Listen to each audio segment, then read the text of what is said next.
Si vous êtes une agence de contenu, une agence de personal branding, une agence Meta Ads, une agence YouTube, une agence de marketing et que vous souhaitez améliorer vos processus en interne, je vais vous proposer dans cette vidéo un système que j'utilise personnellement, un template de brief que je vous donnerai à la fin de cette vidéo, que j'utilise personnellement dans mon agence de montage vidéo en white label pour agence de marketing et agence de contenu et qui m'a permis de passer de 4 à 5 rounds de modification en moyenne par vidéo à 0,5 révisions par vidéo. C'est notamment ce qui me permet pour tous nos clients de livrer le plus rapidement possible tout en garantissant une qualité maximale et au-dessus des standards du marché de manière assez simple. D'ailleurs, pour ceux qui souhaiteraient implémenter directement une agence de montage vidéo en white label à leur agence marketing ou de contenu, vous pouvez réserver un call directement en description. Pour les autres, je vais vous montrer comment faire. Sans plus tarder, on va commencer ensemble à construire le brief parfait pour faire 0 aller-retour inutile.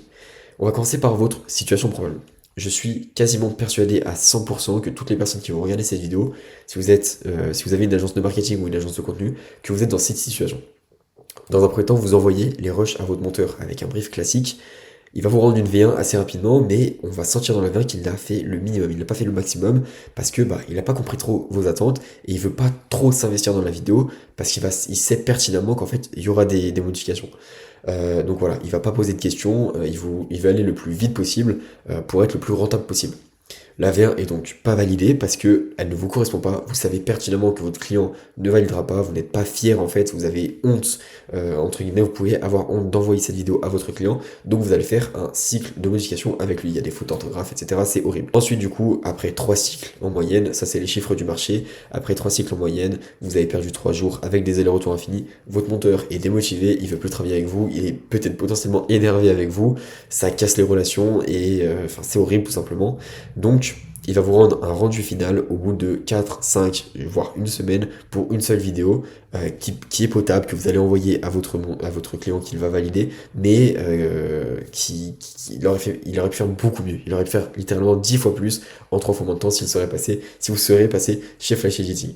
En tout cas, c'est plus ou moins la situation de toutes les personnes qui regardent cette vidéo, j'en suis presque persuadé, c'était ma situation au tout début lorsque j'ai lancé Flash Editing, et forcément avec le temps etc, on a pu largement, mais 100 fois nous améliorer là-dessus. Donc ce qu'il faut comprendre, c'est que votre monteur ne peut pas deviner l'ordre narratif, il ne peut pas deviner le rythme souhaité, les objectifs de la vidéo, ce que votre client a en tête, ce que vous avez en tête, l'ADA, les émotions à dégager, les attentes. Et donc, ce que vous devez absolument intégrer dans votre brief client pour lui permettre d'avoir les informations nécessaires à produire une V1 de qualité et une V1 qui va correspondre à la fois à votre agence, à vos standards de qualité, mais également à votre client, à ce qu'il veut transmettre sur sa personal brand, sur sa page, sur son entreprise. Parce qu'il ne faut pas perdre à l'esprit que votre client, il a quand même un risque. Vous voyez, je pense que vous connaissez tous les 5 grands risques lorsque vous créez votre offre. Il a quand même le risque d'ego, c'est-à-dire que si votre client poste une vidéo qui ne va pas avec son image, qui dégrade sa qualité, qui dégrade sa valeur perçue auprès du monde, et bien là, ce sera inévitable. Il ne fera plus jamais appel à vous.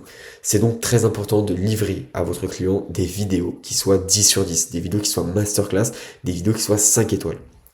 Vous allez déjà demander à votre client, ou alors envoyer à votre monteur directement si vous le savez, les objectifs de la vidéo. Il faut que votre monteur vidéo comprenne que votre vidéo est par exemple une pub qui va être diffusée sur Meta, sur Instagram, etc. Il faut donc qu'il comprenne que la pub doit être ultra dynamique pour adapter le rythme et les coupes en conséquence. Ensuite, les plateformes et les formats, c'est très important pour qu'ils puissent vous exporter la vidéo de manière la plus optimisée possible, en 1900 par 1080, etc. Ensuite, le tone of voice. Ce que j'appelle le tone of voice, c'est un peu l'émotionnel. C'est comment est-ce que lui, il doit penser l'intégration de la musique, comment est-ce que lui, il va devoir penser le sound design, etc., la voix off, etc. Tout ça, c'est très important qu'il le connaisse. Les émotions, en fait, qu'on va devoir transmettre avec la vidéo. Parce qu'il y aura toujours des émotions à transmettre. Même si vous ne faites pas du cinématique, etc., si vous faites du meta-ads, il y aura toujours des émotions à transmettre. Ensuite, ce qu'on appelle les éléments non négociables, c'est-à-dire ce que votre client ne veut pas, ce que votre client veut, s'il y a des assets à intégrer absolument, des logos, des call to action, etc. Ensuite, la DA pertinente. Il faut que votre monteur vidéo ait uniquement, et je dis bien uniquement, accès à la DA pertinente.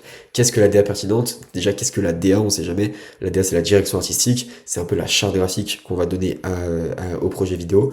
La DA pertinente, ça va être uniquement les couleurs. Il faut qu'il ait uniquement accès aux couleurs qu'on va utiliser dans la vidéo. aux différents matchings. Imaginez que, je sais pas, vous avez une DA verte et beige, il faut que, par exemple, il sache que lui, s'il va mettre un fond beige, il faut qu'il mette ce vert-là, ou alors s'il va mettre un fond vert, il faut qu'il mette ce vert-là, ou du blanc, par exemple. Voilà, tout ça, il faut qu'il le sache au monteur. Et enfin, la deadline réelle. Il faut que lui, il sache que... Parce que la plupart du temps, vous donnez des deadlines clients directement. Il faut que lui, il sache que lui, il doit rendre la vidéo pour le 24 parce que le client doit être livré pour le 26. Ça, c'est ultra important, sinon ça peut causer des retards et là, c'est mort. Donc voilà, on va directement attaquer avec le template de brief que j'ai préparé spécialement pour vous, qu'on utilise chez Flash Editing. Donc, vous allez avoir en premier lieu l'identité du projet, vous allez remplir l'identité du projet. Si jamais vous souhaitez avoir accès à cette template en entier, il y a quand même plusieurs pages sur la template. Je vous recommande de cliquer sur le lien dans la description. C'est le lien de mon site web. Il est directement disponible sur le site web de Flash Editing pour recueillir cette template de brief. Donc vous voyez qu'on va recueillir déjà toutes les données un peu en interne. L'identité du projet, le nom du client pour s'organiser nous en interne, le référent du projet, la date d'onboarding et le volume mensuel. Donc ça c'est très important pour garder un point de vue global en fait sur le projet. Ensuite, la première chose qu'on va demander, parce que ça va déterminer tout le reste, c'est le format et les plateformes. Si c'est du meta-ads, par exemple, il faut qu'on sache si c'est du meta-ads en carré, en 1-1, ou alors du meta-ads en Reels classique, ou alors peut-être du meta-ads en story. Mais dans tous les cas, ce sera du 9/16e. Pareil pour YouTube, si c'est des vidéos YouTube ads qui ne peuvent pas être skippées, ou si c'est des vidéos qui peuvent être skippées. C'est très important d'avoir des données très spécifiques sur ce que vous souhaitez faire. Ça, c'est pour les monteurs vidéo, c'est du non négociable. Donc voilà. Ensuite, je vais vous donner, pour finir ce value asset, 3 erreurs à éviter pour ne pas exploser vos allers-retours. Donc la première erreur, ça va être les briefs orales et ou les messages vocaux.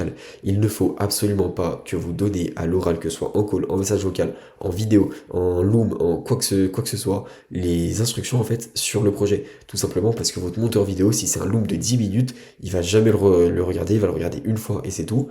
Et surtout que quand il va faire son montage, il aura besoin d'avoir les informations en texte pour pouvoir soit les copier-coller, pour pouvoir soit directement les avoir de côté sur son écran de côté et pouvoir visualiser ça de manière très simple et ne pas avoir écouté une vidéo de 5 minutes ou alors un vocal de 2 minutes à devoir glisser son doigt là pour sélectionner le moment, pour trouver le moment, etc. Il va perdre un temps fou et vous allez donc perdre un temps fou. C'est très important que tout soit formalisé à l'écrit comme pour un contrat pour que ce soit plus simple pour lui. Ensuite, 0 référence vidéo fournie plus aucune indication, c'est la plus grosse erreur que vous pouvez faire. Il faut absolument donner à votre monteur vidéo et vous verrez que c'est explicitement et très bien détaillé sur le template de brief toutes les informations visuelles. Il faut donner des vidéos des concurrents, donner des vidéos d'inspiration qui ont inspiré votre client à produire cette vidéo, etc. pour que lui comprenne tout l'univers. Votre monteur vidéo n'a pas forcément le même feed d'Instagram et le même feed TikTok que vous et votre client. Ça se trouve qu'il ne regarde pas du tout ce genre de vidéo-là, et donc il n'a pas les références visuelles. C'est très important que lui, il ait une référence visuelle qui puisse, entre guillemets, copier-coller, et c'est très important que vous lui indiquiez des indications précises sur ça, sur ce que votre client aimait, ce qu'il veut inclure, ce qu'il veut copier entre guillemets, ce qu'il veut absolument pas inclure de la référence visuelle, c'est possible aussi. Donc voilà, c'est très important de donner le plus d'informations possible toujours à votre monteur vidéo, c'est ce qui fera que vous allez pouvoir être beaucoup plus rapide sur la delivery. Enfin, ne pas envoyer les briefs en même temps que les rushs. Il faut toujours laisser un temps de question. Vous allez d'abord envoyer votre brief, vous assurer qu'il a bien compris, qu'il a bien posé des questions, et vous verrez que comme par hasard, comme par magie, il va commencer à vous poser des questions. Parce qu'il n'y aura pas les rushs et il ne sera pas dans un stress. À partir du moment où vous allez envoyer les rushs à votre monteur, il faut bien comprendre que lui, dans sa tête, dans son inconscient, dans la psychologie humaine, comme il a le travail, il a de quoi faire le travail, et ben il va vouloir le finir le plus rapidement possible. C'est comme ça que l'humain fonctionne, et ça va en fait lancer son alarme de « Ok, le projet a lancé, il faut que je le fasse ». Donc n'envoyez pas les rushs en même temps que le brief. Envoyez d'abord le brief pour que votre monteur puisse déjà prendre le temps et ne soit pas dans l'urgence. Il faut qu'il prenne le temps en fait de bien tout regarder, de poser des questions si nécessaire. Là, vous pouvez lui faire des looms pour lui répondre de manière plus précise. Et ensuite, vous lui envoyez les rushs 24 heures après, ce que je recommande, pour que lui ne soit pas dans l'urgence et puis qu'il puisse commencer le projet en ayant tout en tête. Donc voilà, c'était un peu tout pour cette vidéo. J'espère qu'elle vous aura aidé. Normalement, elle vous a donner un peu les indications les plus précises pour améliorer vos briefs.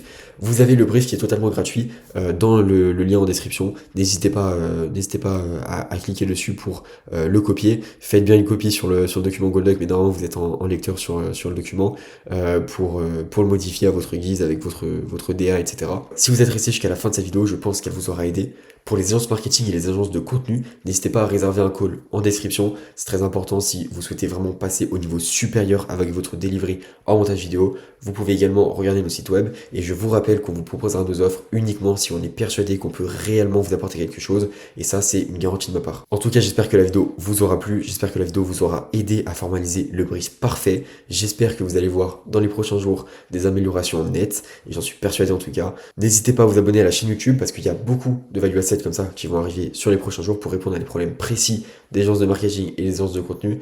Et je vous souhaite une bonne fin de soirée.